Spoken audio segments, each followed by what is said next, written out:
Se cuenta la historia de Susanna Wesley. Nació en Londres el año 1669, el 20 de enero, y fue la hija menor de 25 hermanos, Susanna Wesley.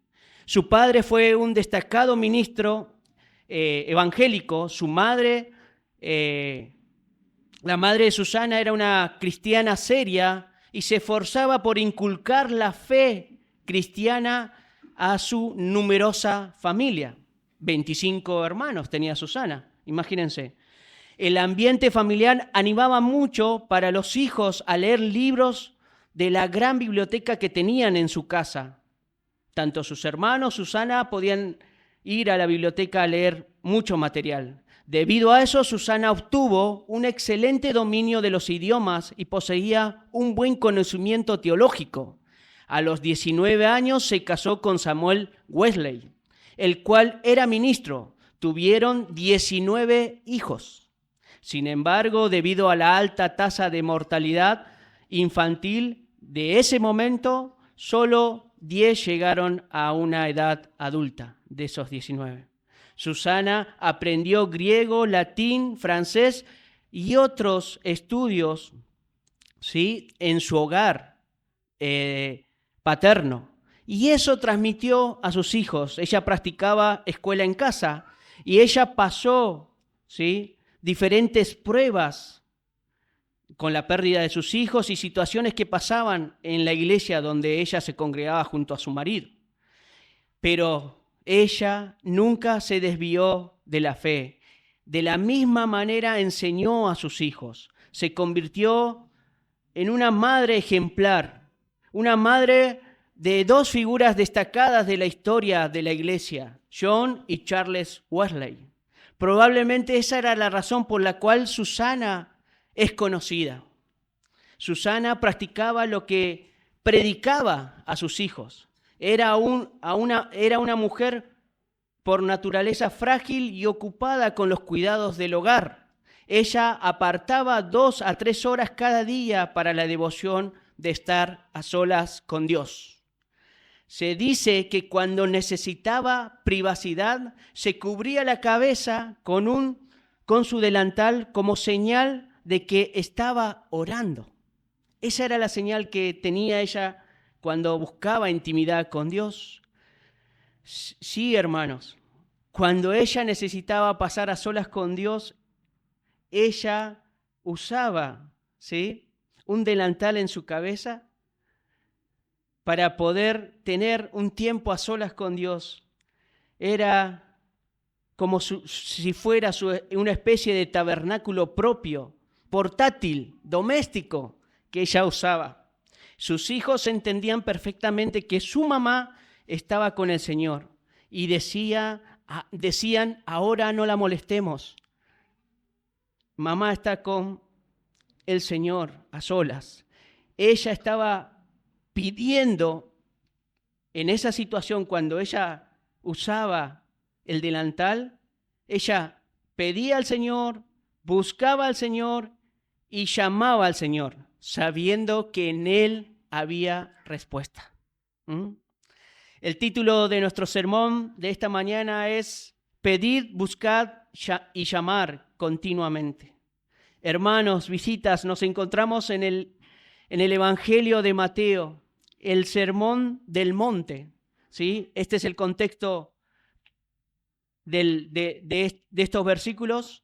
Este último capítulo de este maravilloso sermón, donde Jesús deja marcado lo que realmente es la vida cristiana. Jesús, a través desde el capítulo 5 al capítulo 7, nos va a marcar las cualidades de todo ciudadano del reino de los cielos. Necesitamos entrar en el contexto inmediato, hermanos, de estos pasajes que narran del versículo 7 al 12. ¿Cuál es la conexión que viene hablando nuestro Señor y Salvador Jesucristo a esa multitud? Desde el capítulo 7, Cristo nos presenta a un Dios y Padre como un juez justo, desde los primeros versículos de este capítulo, que juzga justamente. Él escudriña los corazones y nos invita que desde el principio de este capítulo que no juzguemos equivocadamente, que no juzguemos apresuradamente, porque con el juicio con que juzgáis seréis juzgados y con la medida con que medís os será medido. Mateo quiere dejar muy en claro a sus oyentes las palabras del Señor. Ellos tenían que tomar en cuenta de lo que se espera de aquellos que van a heredar el reino de los cielos, de cómo debe ser la actitud correcta en relación con los demás al momento de confrontar y corregir el pecado del hermano. Debe ser una actitud de rectitud, misericordia, como de un hermano a otro hermano, no como la de un juez, ¿sí?, con su acusado. Debe haber rectitud, debe haber misericordia en la vida del creyente. Jesús dice, si deseas quitar la astilla del ojo ajeno sin ver la viga en tu propio ojo, esa es la actitud de un hipócrita y eso desprecia a Dios. Las normas del reino de Dios eran distintas a las que se enseñaban en el mundo religioso de esa época, compuesta por escribas y fariseos. A estos son los que el Señor está acusando también dentro de esa multitud. Cristo dice primero, si quieres tratar de quitar la paja o la astilla del ojo de tu hermano, debes ver la viga en tu propio ojo. O sea, cómo está tu propio corazón delante de Dios para luego confrontar el pecado del hermano. Debemos considerar el tiempo indicado para avanzar con este proceso, analizarlo, investigarlo, velar por tu propio corazón y el corazón de tu hermano ante ese pecado que se te fue revelado. Lo santo y las perlas en este contexto aquí sería la exhortación que trae el hermano, que lleva al hermano con ojos de misericordia, recto y justo, recordando a Cristo y al Evangelio. Eso es lo santo y las perlas. Todo lo que es apartado por Dios se vuelve inútil al ofrecerlo en un momento inoportuno. Es como sería darle lo bueno a los perros y cerdos. Hermanos, visitas, acá abro un paréntesis para reflejar lo que estoy diciendo, para que podamos entender un poco más. Se conoce casos, hermanos, en que en muchas ocasiones al querer corregir algo, incluso desde una buena iniciativa, los resultados fueron desastrosos, porque no se pudo discernir que no era el tiempo pertinente para hablar o para tratar el asunto. Quizás alguno tenga alguna experiencia o haya pasado por alguna experiencia personal de querer corregir una situación, un pecado ante un hermano o una hermana, una circunstancia, pero no era el momento apropiado, ¿sí?, ni el lugar apropiado, y parece que en vez de querer ayudar, se vuelve algo peor. No sé si les ha pasado esto.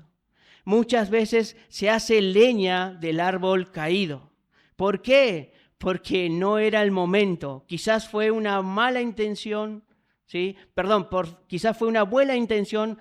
Había humildad en tu corazón y rectitud y buscaste querer aconsejar, guiar, pero faltó sabiduría en el momento de elegir el momento y el tiempo oportuno. Algunos quizás les ha pasado que quieren corregir la astilla del hermano apresuradamente o tal vez dejan pasar mucho tiempo y ya con el tiempo esa persona no está preparada para recibir tu consejo y probablemente pueda responder mal y actuar como perro y cerdo, despreciando lo santo, despreciando la palabra del Señor, despreciando el Evangelio, despreciando las promesas de Cristo.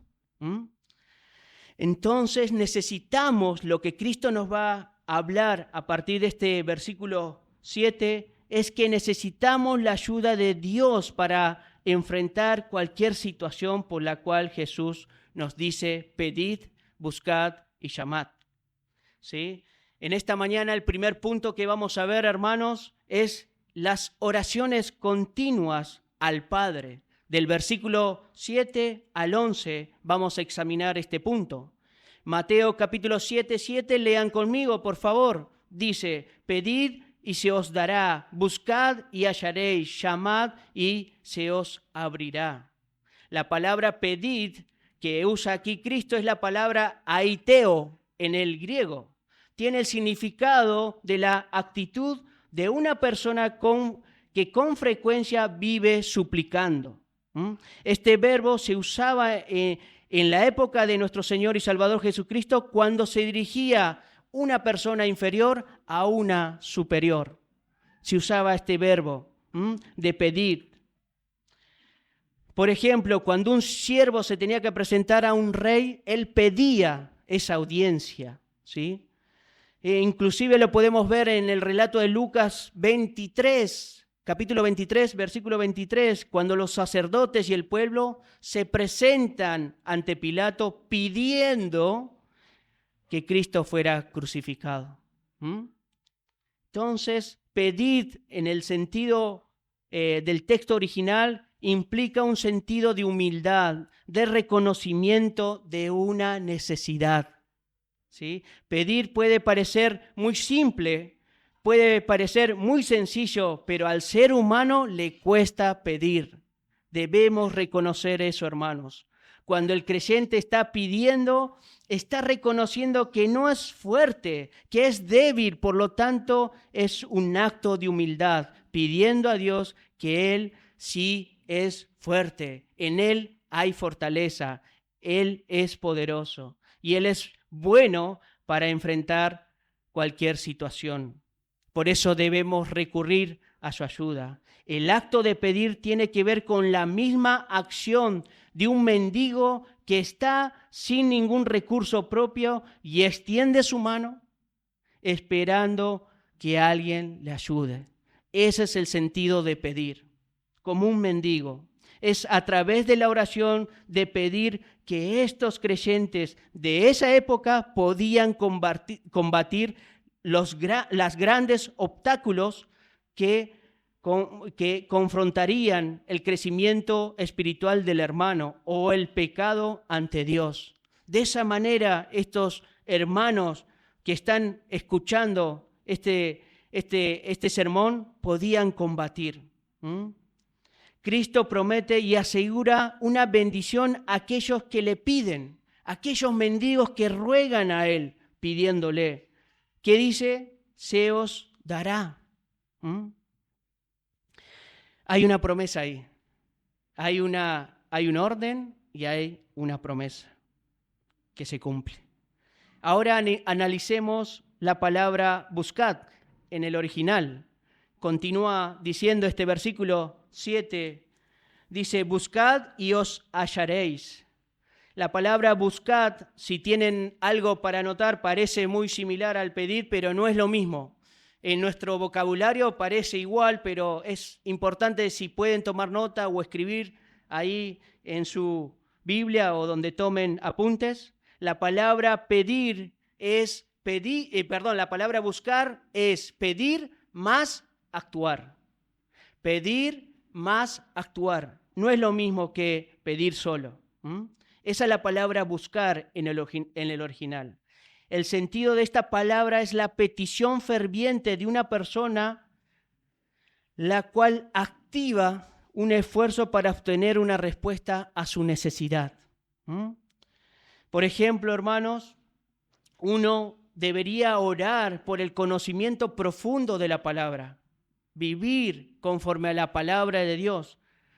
Pero si no tienes el esfuerzo o la diligencia de escudriñar, de examinar la Escritura, no hay nada que actuar, no hay una búsqueda. No estás esforzándote, no estás actuando en buscar del conocimiento del Señor, ¿sí? Entonces la palabra buscar es pedir más actuar. Otro ejemplo que podemos ver en la palabra, ¿recuerdan el capítulo 13 de Mateo, cuando un hombre busca lean conmigo, por favor, vamos a Mateo capítulo 13, vamos a leer juntos.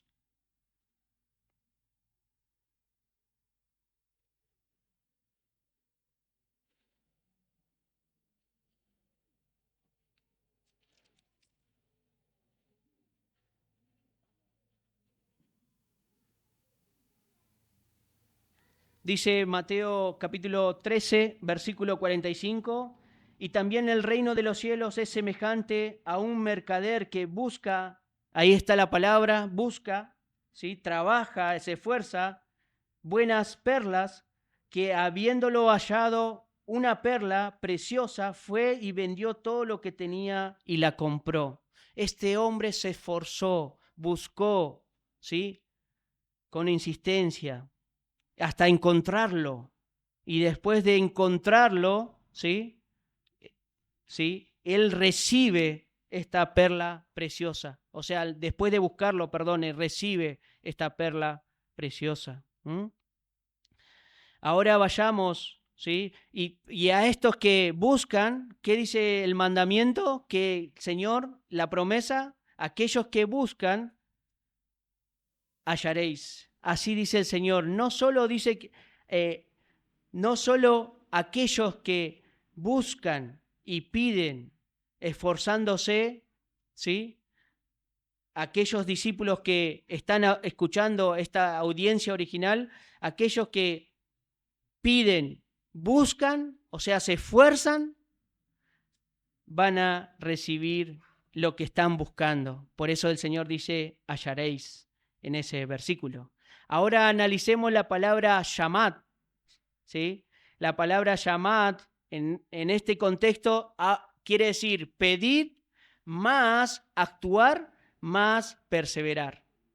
¿Vieron que no es lo mismo? Es pedir, actuar y perseverar. Esa es la palabra llamar en el original. El sentido de esta palabra es que cuando uno llama repetidas veces a la puerta hasta que le abran, con insistencia, con perseverancia, eso era el sentido original cuando se usaba esta palabra llamar, ¿sí? Y lo podemos ver en otro ejemplo, en Lucas capítulo 11, por favor, acompáñenme.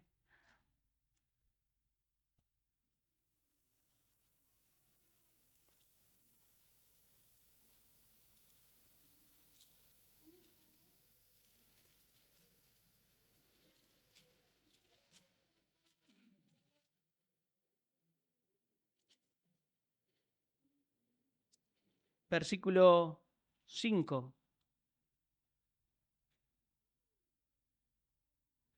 Y les dijo también, ¿quién de vosotros que tenga un amigo va a él a medianoche y le dice, amigo, préstame 3 panes, porque un amigo mío ha venido a mí de viaje y no tengo qué ponerle delante? Y aquel respondiendo desde adentro le decía, no molestes, la puerta ya está cerrada y mis niños están conmigo en cama. No puedo levantarme y dárselos. Os digo que aunque no se levante a dárselos por ser su amigo, sin embargo, por su importunidad, se levantará y le dará todo lo que necesita. Y yo os digo, pedid y se os dará, buscad y hallaréis, llamad y se os abrirá, dice el Señor. Las mismas palabras que usa ahí en el Evangelio de Mateo capítulo 7. Entonces esto quiere decir la palabra llamar. Llamar es pedir, actuar y perseverar. Entonces aquellos que llaman, ¿sí? ¿Qué dice la promesa? Se os abrirá. Nuevamente Cristo recuerda que Dios da la respuesta al llamado perseverante, a una situación que tratar. Jesús en este versículo del capítulo 7 de Mateo, versículo 7, nombra 3 exhortaciones a analizar. 3 imperativos en tiempo presente, ¿sí? O sea que Él da un mandato, ¿sí? Él dice que debemos atender estos aspectos de pedir, de buscar y de llamar continuamente. Él pide que todo el tiempo estemos practicando, no una sola vez, sino continuamente debe practicar. Hay 3 promesas para aquellos que piden, buscan y llaman. Dice, aquel que pide se os dará, y aquel que busca se hallará, y aquel que llama se le abrirá. Hay un fuerte énfasis en la respuesta de aquellos que piden. El Señor va a responder con sinceridad. El Señor hace énfasis en el pedir. Imagínense, hermanos, nosotros al buscar a Dios debemos pedir. Al llamar a Dios debemos pedir. Eso es el énfasis. Por eso repite nuestro Señor Jesús en este capítulo 5 veces la palabra pedir. Vayamos al versículo 7, 8 de Mateo, por favor.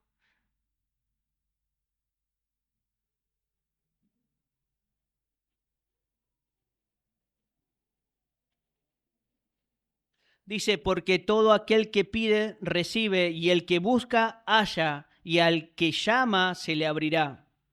Jesús en este versículo asegura y repite que al orar hay respuesta divina. Dios escucha la oración de cada uno de esos bienaventurados. Todo aquel que obedezca a la palabra de Dios no será defraudado. La certeza de que la oración perseverante acompañada de la actividad de fe será recompensada. ¿Qué quiere decir esto? Que esperando en el Señor, confiando en el Señor, va a haber una respuesta, ¿sí? En Él conseguimos esta atención al pedir, buscar y llamar. Cristo hace el énfasis nuevamente recordando esta promesa en este versículo. Y acá nuevamente abro un paréntesis, hermanos. No nos tenemos que olvidar de qué viene hablando Cristo, el contexto. Por eso pedí que leyamos desde el versículo 1. No tenemos que olvidarnos que no tenemos el poder para cambiar a nadie, sino si nos encontramos en ese momento de quitar la astilla del hermano, debo pedir antes, debo buscar, debo llamar, debo primero examinar mi corazón, meditar en la palabra de Dios para traer ejemplos bíblicos que me puedan ayudar, ¿sí? Y buscar de la guía del Señor para la vida de ese hermano, para que el Señor obre en el momento que voy a presentarme ante ese hermano y que el Señor convierta y haya arrepentimiento en el corazón del hermano. Pero primero debo examinarme a mí, debo recurrir del versículo 1 al 7, básicamente recurriendo día tras día en pedir, buscar y llamar al Señor. Buscando, dice la palabra del Señor en esta última promesa, nosotros llamamos al trono de la gracia, porque nosotros no cambiamos el corazón de nadie, hermanos. Recurrimos a nuestro Padre Celestial porque Él sí tiene poder y el control de todas las cosas, inclusive de ese momento donde nos vamos a presentar en esa situación. Es Dios el que obra, hermanos, y solamente Dios quien puede darte sabiduría para dicha situación. En Santiago capítulo 1, versículo 5 dice, si alguno de vosotros tiene falta de sabiduría, pídala a Dios, el cual da a todos en abundante y sin reproche, se le será dada. Entonces debemos recurrir, queremos actuar sabiamente, queremos actuar bíblicamente, tenemos que empezar recurriendo al pedido, al llamado y a la búsqueda de nuestro Dios. ¿Mm? Constantemente, día tras día, continuamente. ¿Mm? Cierro paréntesis. La repetición de este versículo, pedid, buscad y llamad, en este versículo 8, quiere mostrar la importancia que tiene esta acción, no solo para algunos momentos en el proceso de exhortación hacia el hermano o hacia la hermana, sino siempre que acontezca una situación donde haya que evaluar bien y con un espíritu amoroso, considerándote a uno mismo y teniendo el discernimiento adecuado para corregir. Estos creyentes necesitan la ayuda de Dios. Eso es lo que quiere manifestar el Señor. Y ese pedido debe ser esencial para su vida, de estos bienaventurados.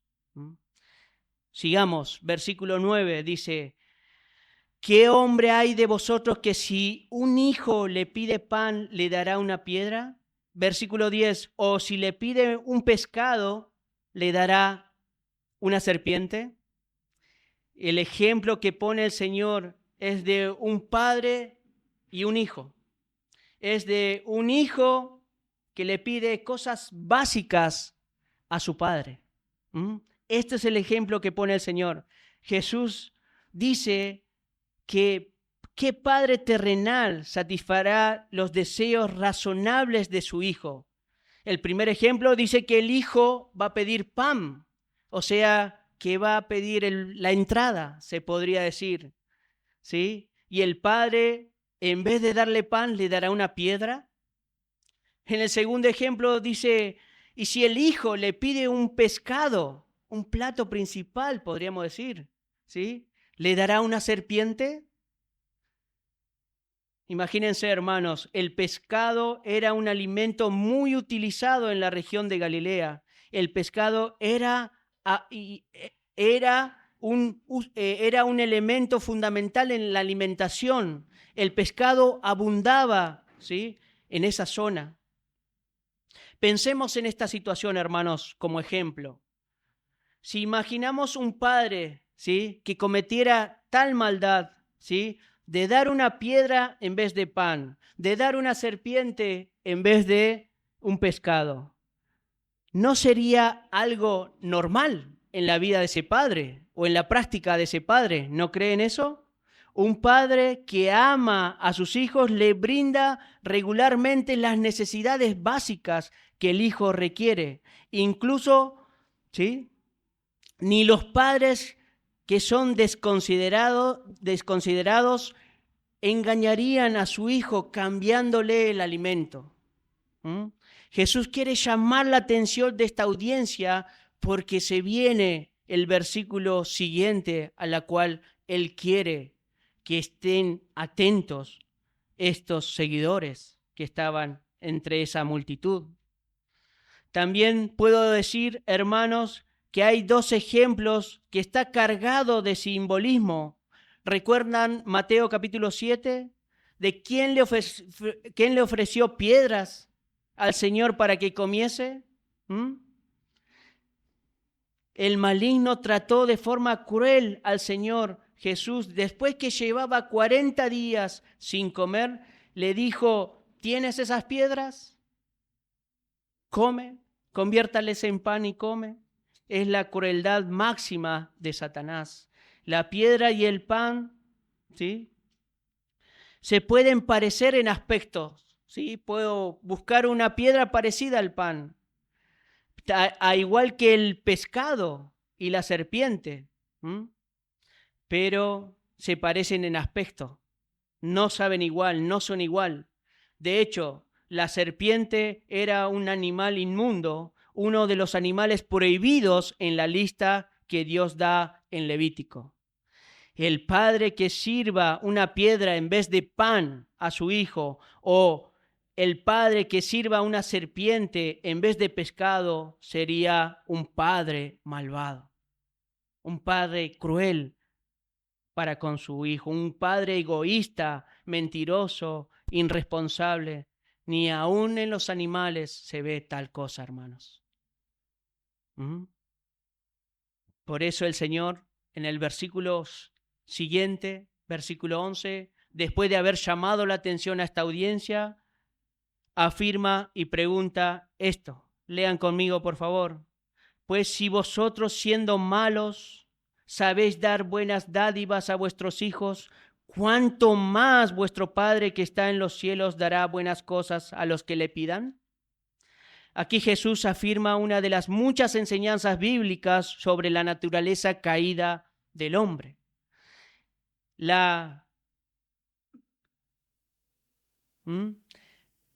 El Señor está recordando y está afirmando a esta multitud que el ser humano es incapaz de hacer lo bueno por su naturaleza caída. ¿Recuerdan Romanos 3:12? Todos se desviaron, a una se hicieron inútiles. No hay quien haga lo bueno, no hay ni siquiera uno. Esto es lo que está queriendo enfatizar el Señor, diciéndole, ustedes siendo malos. La doctrina de la depravación total del hombre es enseñada a través de toda la Biblia. El hombre natural, el hombre que está sin Dios. Jesús no está hablando de padres específicos que son especialmente crueles o malvados, sino de los padres de la raza humana, de los padres en general, todos los cuales por su naturaleza son pecadores y malos. Jesús, para demostrar la buena voluntad de Dios para con sus hijos, dice, si ustedes siendo pecadores dan buenas cosas a sus hijos cuando ellos le piden, ¿cuánto más no hará por ustedes el Padre Celestial si se lo piden? Cristo dice que nos dará buenas cosas. Buenas cosas. Márquenselo, hermanos. El Señor nos va a dar buenas cosas. Eso quiere decir que las buenas cosas quiere decir que lo que está de acuerdo a su voluntad. Porque Él es bueno. El Padre Celestial va a ayudar a sus hijos en la situación, ¿sí?, que están afrontando. Esto quiere decir que siempre responderá de acuerdo a las demandas que el hijo necesita, pero el Padre responde con buenas cosas, así como un padre terrenal a veces por un cuidado hacia los hijos no responde lo que ellos siempre quieren. Si un hijo te pide chocolates constantemente, no le vas a dar porque a la larga le va a hacer mal. ¿Me explico? Entonces el Padre muchas veces, ¿sí?, para no darnos el mal, espera que sea el momento oportuno, espera para esa respuesta, pero nosotros debemos pedir, buscar y llamar persistentemente, continuamente, porque ese Padre va a darnos buenas cosas conforme a su voluntad. Cristo está dando a conocer a esta multitud que el Padre, y está dando a conocer a esta multitud y está hablando a esta multitud, haciéndoles ver al Padre como un Padre amoroso y que responde de la mejor manera de acuerdo a sus planes soberanos. Dicho de otro modo, hermanos y hermanas, no se puede obligar ni exigir al Padre que está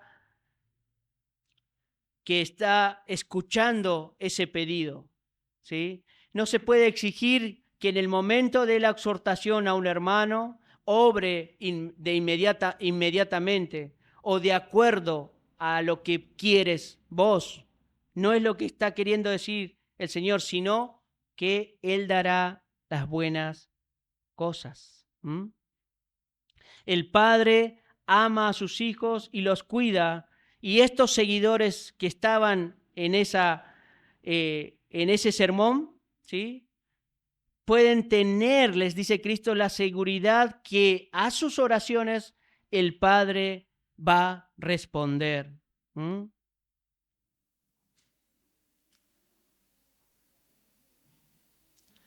todas dificultades que puedan surgir en la vida cristiana, Jesús les dice, esfuércense en buscar, en pedir, buscar y llamar al Padre, que el Padre sí va a responder a tu petición.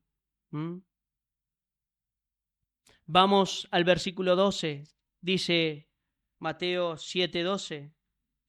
Así que todas las cosas que queráis que los hombres hagan con vosotros, así también haced vosotros con ellos, porque esto es la ley y los profetas. Este es el segundo punto, la regla de oro, es llamado, ¿sí? ¿Qué es la regla de oro? Para aquellos que por ahí primera vez lo escuchan o no saben. Es un principio ético universal entre personas. Es una guía para la conducta interpersonal. Eso es la regla de oro. Es un principio ético universal entre personas. Y muchas culturas y religiones la practican. Pero esto es lo que Cristo quiere enseñar y corregir a esa audiencia. Cristo llega a la conclusión de los versículos 1 al 11 de este capítulo. Llega con esta regla de oro a la conclusión y quiere dejar en claro que el amor perfecto del Padre Celestial se refleja en la vida de los hijos, de aquellos bienaventurados que están en ese sermón, ¿sí? Los hijos reflejan cuando aquellos a los que van a atender, aquellos prójimos que van a asistir, deben hacerlo con esta regla de oro. Dentro de un incrédulo no hay capacidad para amar del modo que Cristo hace este llamado, hace este mandato. Los escribas y fariseos son confrontados en este momento por estas palabras del Señor. Ellos no conocían el amor al prójimo y eso lo podemos ver en los evangelios y en el libro de Hechos. No conocían, todo el tiempo hostigaban al prójimo, todo el tiempo hacían rivalidades, diferencias, yo por este lado, ustedes por este lado, los gentiles, los paganos, los griegos, los romanos y demás. El Señor llega con estas palabras en el Sermón del Monte a la cima. Este dicho fue conocido en todo Israel y hasta nuestra actualidad se conoce como la regla de oro. El Señor llega al clímax, se podría decir, o al Everest de toda enseñanza ética. El Señor con estas palabras está marcando lo profundo que debe ser la ética en la vida de todo ciudadano del reino. Es algo que no se había dicho nada antes parecido.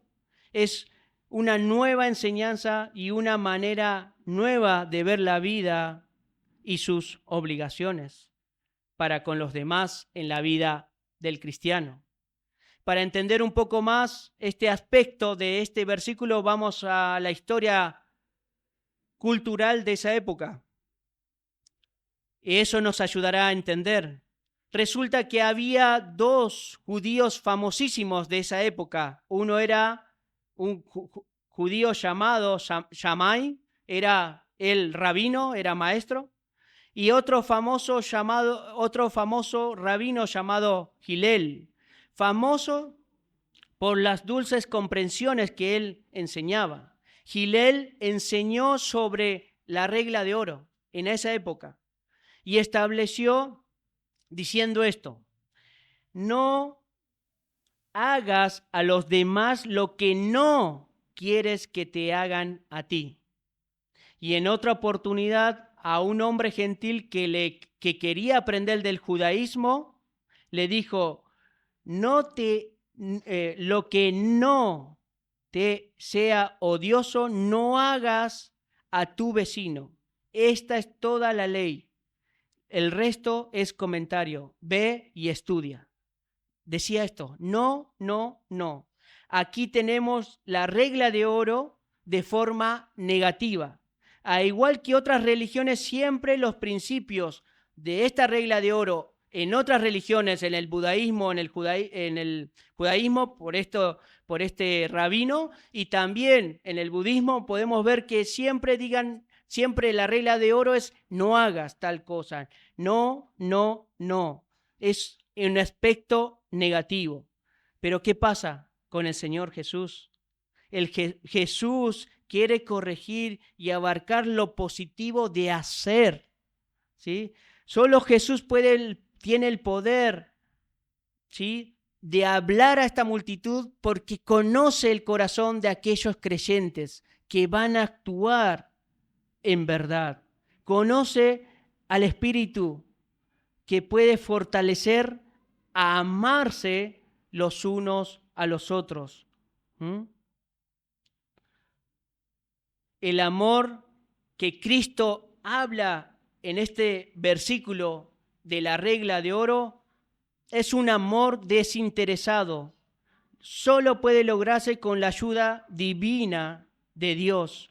Solamente los hijos de Dios pueden tener relaciones correctas con los demás porque poseen la motivación y el recurso para abstenerse de condenar a otros por más que tengan arrogancia contra los ciudadanos del reino.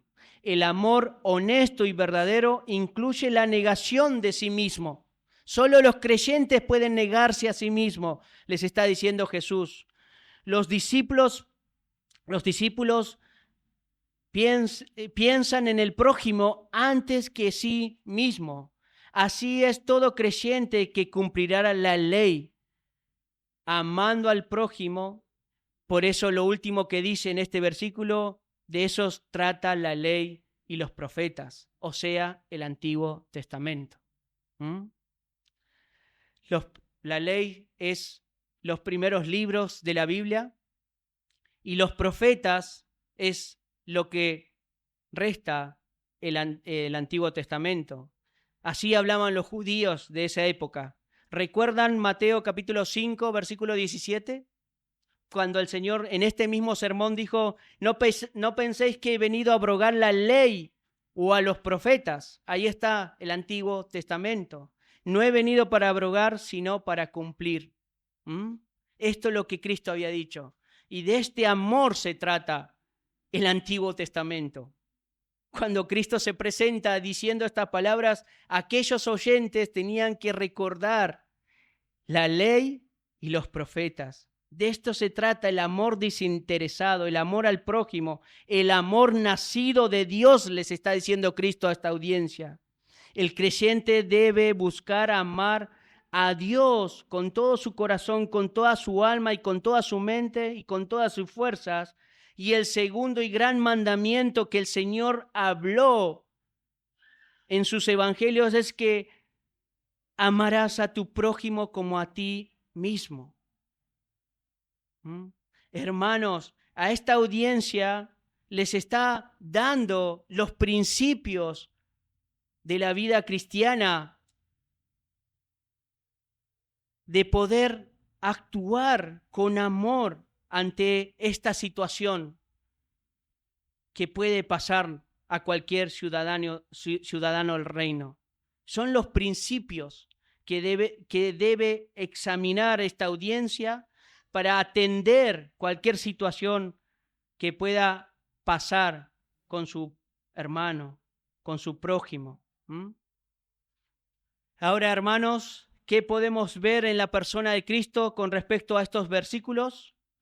Cristo vino a esta tierra y durante todo su ministerio, Él pidió, buscó y llamó. ¿Quiénes tomaron nota? ¿Qué hizo Cristo en el momento? La definición de llamar, en el momento que vino a esta tierra, vivió su ministerio, Él pedía, actuaba y perseveraba constantemente. Se dice en los evangelios que Él buscaba al Padre. Se dice que en los evangelios que Él, muy de mañana, antes que salga el sol, el Señor iba a pedir, iba a buscar, iba a llamar a su Padre. Él oraba para enfrentar el día. ¿Qué ejemplo mayor tenemos la de Cristo? Él sabía que ese día quizás iba a exhortar, corregir con sabiduría los pecados del pueblo de Israel, de los escribas y de los fariseos. Él tenía que pedir ayuda al Padre, buscar su consejo, buscar constantemente la ayuda de Él. Y recuerdan, hermanos, en Getsemaní, durante la noche que Él pasó con sus discípulos, Él fue a ese lugar y pidió al Padre, si es posible, pase de mí esta copa, pero que no sea como yo quiero, sino como tú. Él pidió al Padre, buscó al Padre, llamó al Padre. Cristo sabía lo que iba a suceder después de esa noche. Y en la cruz el Señor siguió pidiendo a su Padre, siguió intercediendo por aquellos que estaban ahí injuriándole. Y con respecto al versículo 7:11, la relación que existe entre el Padre y los hijos es por la persona de Cristo. Hermanos, visitas, es por la persona de Cristo que todo creyente es reconocido por Dios como su hijo. No hay otro acceso si no es Él para hacerte llamar hijo o hija de Dios. Porque en Juan 1:12 dice, mas todos los que le recibieron, a los que creen en su nombre, les dio potestad de ser hechos hijos de Dios. Él nos da el acceso para que Dios nos llame hijos a todos los que han creído en su nombre. No podemos presentarnos sin Él a la presencia del Padre para pedir, buscar y llamar en oración. No lo podemos hacer sin la persona de Cristo. Hermanos, Dios no nos dio piedra a esta tierra. El Padre Celestial hizo descender el pan desde el cielo cuando se humanizó Cristo. Dice en Romanos 8:32, el que no escatimó ni aún a su propio Hijo, sino que lo entregó por todos nosotros, ¿no nos dará también con Él todas las cosas? Cristo cumplió la regla de oro, pensando siempre en los demás. En Él no había egoísmo, ¿sí? No pensó en sí mismo, inclusive pensó en aquellos que lo veían como un enemigo. Él rogó por aquellos que han de creer, ¿sí?, en ese tiempo, y también por aquellos que creerían en un futuro. Juan capítulo 17, Él oró pensando en un futuro, que muchos vendrían a la fe. Él pidió por nosotros, hermanos. Él pidió por nosotros. Y algunas aplicaciones sobre estos pasajes y toda la unidad de pensamiento del capítulo 7 hasta este versículo. Hermanos, así como esa audiencia original que estaba escuchando el sermón del monte ese día, Cristo ahora en esta mañana nos dice, pedid, buscad y llamar de manera continua. Estas palabras son sinónimos a la oración, hermanos. Así que debemos recurrir a su ayuda en cada situación que tengamos que actuar para ayudar a un hermano con su pecado. El Padre Celestial, que está atento a las necesidades de su Hijo, siempre responde. Él, hermanos, sepan, Él está disponible 24/7, todos los días del año. Debemos recurrir a pedir, buscar y llamar al Señor. necesitas vivir una vida en total dependencia de tu Padre Celestial para la situación que vas a afrontar y para cualquier otra situación que pueda ocasionarse en un futuro. Es necesario continuar con el pedido, la búsqueda y el llamado a nuestro Dios. Segunda aplicación, hermanos. Si te preguntaras en esta mañana, ¿alguna vez has pasado por una situación en la cual recurriste a la ayuda de Dios para enfrentar alguna situación ante un hermano o una hermana? ¿Puedes decir que Él respondió a ese pedido? ¿Puedes afirmar? Quizás estás pasando ahora por alguna situación. Ahora has aprendido que debes pedir, buscar y llamar al Señor continuamente. No se trata, hermanos, hermanas, de conseguir un resultado y una aprobación para creernos que somos aquellos que han restaurado al hermano. No se trata de eso, no se trata del resultado, sino de una búsqueda de ayuda continua al Señor, de buscar en obediencia los principios para cada momento en la cual estas herramientas son necesarias para enfrentar a un hermano o una hermana que ha pecado ante el Señor. Si quieren, pueden tomar nota. La primera herramienta que vemos en estos pasajes del versículo 1 al 12 del capítulo 7 de Mateo, primero debemos considerar no juzgar mal a los demás. Esa es la primera herramienta para actuar bíblicamente, hermanos, hermanas. Debes investigar, analizar la situación. Segundo, debes considerar primero tu propia vida, o sea, tu viga, ¿sí? Debes examinar tu corazón, tu mente. ¿Por qué quieres actuar en esa corrección? Tercero, buscar el momento oportuno. Cuarto, solicitando la ayuda de Dios en oración desde el primer momento. Desde que se presenta el caso del versículo 1 en adelante, debes buscar continuamente en oración. Herramienta número 5, toma en cuenta la regla de oro en todo el proceso. Eso te va a ayudar. Toma en cuenta la regla de oro en todo el proceso. Alguno podría decir, hermano Marco, ¿por qué tanto proceso? ¿O por qué esperar tanto? ¿O por qué hacer todo esto?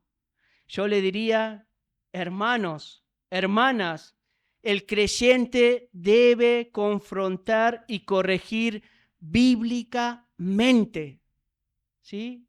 Y adecuadamente a los demás para agradar a Dios. Repito, el creyente debe confrontar y corregir bíblicamente, adecuadamente a los demás para agradar a Dios. Esto es lo que quiere el Señor con estos versículos. Piensa en la regla de oro, que es lo que agrada a Cristo, porque Él lo vivió. Y como tercera aplicación, sigue perseverando en la oración. Examina tus motivos de oración. ¿Por qué? Porque Santiago 4:3 dice, pedís y no recibís, porque pedís mal para gastarlo en vuestras pasiones. Quizás, hermano o hermana, estás pecando con tus deseos pecaminosos o egoístas. Necesitas buscar la palabra de Dios, de buscar el consejo de Dios para actuar en ese pedido a Dios. Escudriña la Escritura. Y aquellos que están sin el Señor en esta mañana, el pedir, buscar y llamar son solo para aquellos que han sido reconocidos por Dios como sus hijos y con respecto a la regla de oro, no lo pueden cumplir porque no han nacido de nuevo. Amigo, amiga, niño, joven, adulto, examina tu vida. ¿Qué piensas de tu vida? ¿Qué vas a hacer con la vida que Dios te regaló en esta tierra? Tus cosas, las cosas que amas, tus relaciones, ¿qué te detiene en venir a Cristo en arrepentimiento y fe? ¿Qué te detiene? Quizás tus cosas, tus pasiones, tu entorno te está alejando más de Cristo. Mira, amigo, amiga, te ruego que mires a Cristo, que siendo igual a Dios, vino a esta tierra, nacido como todos los hombres y vivió una vida en obediencia completa, amando a los demás y viviendo una vida en obediencia hasta la muerte, resucitando al tercer día para el perdón de tus pecados. Acompáñame a Lucas capítulo 11 nuevamente, por favor, hermanos.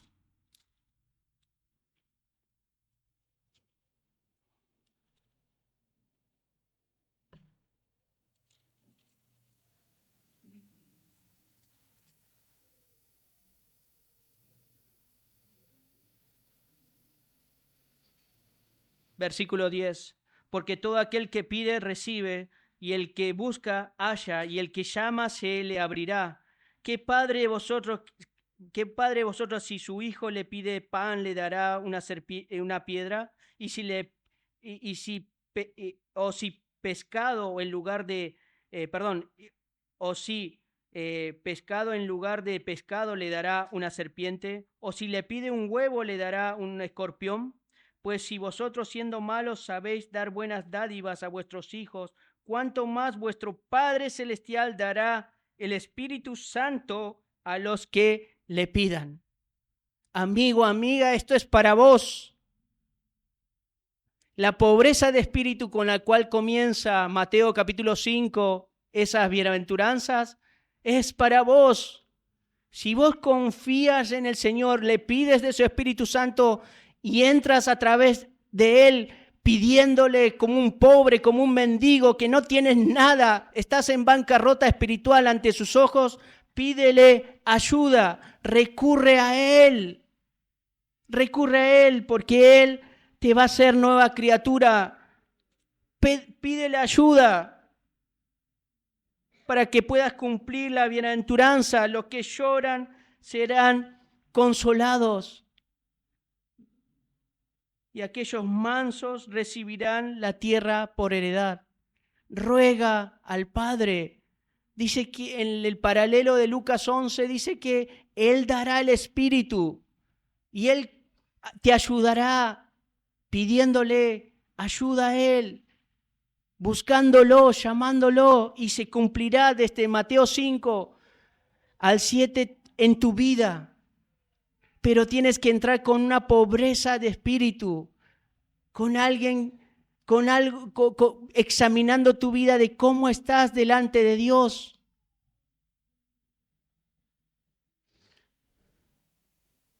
Recurre a su ayuda. Él te está llamando. Ya no lo ignores. Y hermanos y hermanas, en Jeremías 29:12, el Señor dice: entonces me invocaréis y vendréis y oraréis a mí, y yo os diré, y me buscaréis y me hallaréis, porque me buscaréis de todo vuestro corazón. Eso debe ser el deseo de todo ciudadano del reino. Buscar al Señor de todo corazón para afrontar cualquier situación en nuestra vida, porque en Él vamos a tener respuesta. Imagínense Susana Wesley, esposa de un pastor. ¿Cuántas cosas tuvo que afrontar? La pérdida de sus hijos, situaciones en la iglesia, corregir a hermanos y hermanas. ¿Qué hacía ella? Usaba un delantal para buscar, pidiendo al Señor diariamente. Y ese fue ejemplo para estos dos hombres que hoy en día se conocen a través de la historia de la iglesia, como Charles y John Wesley.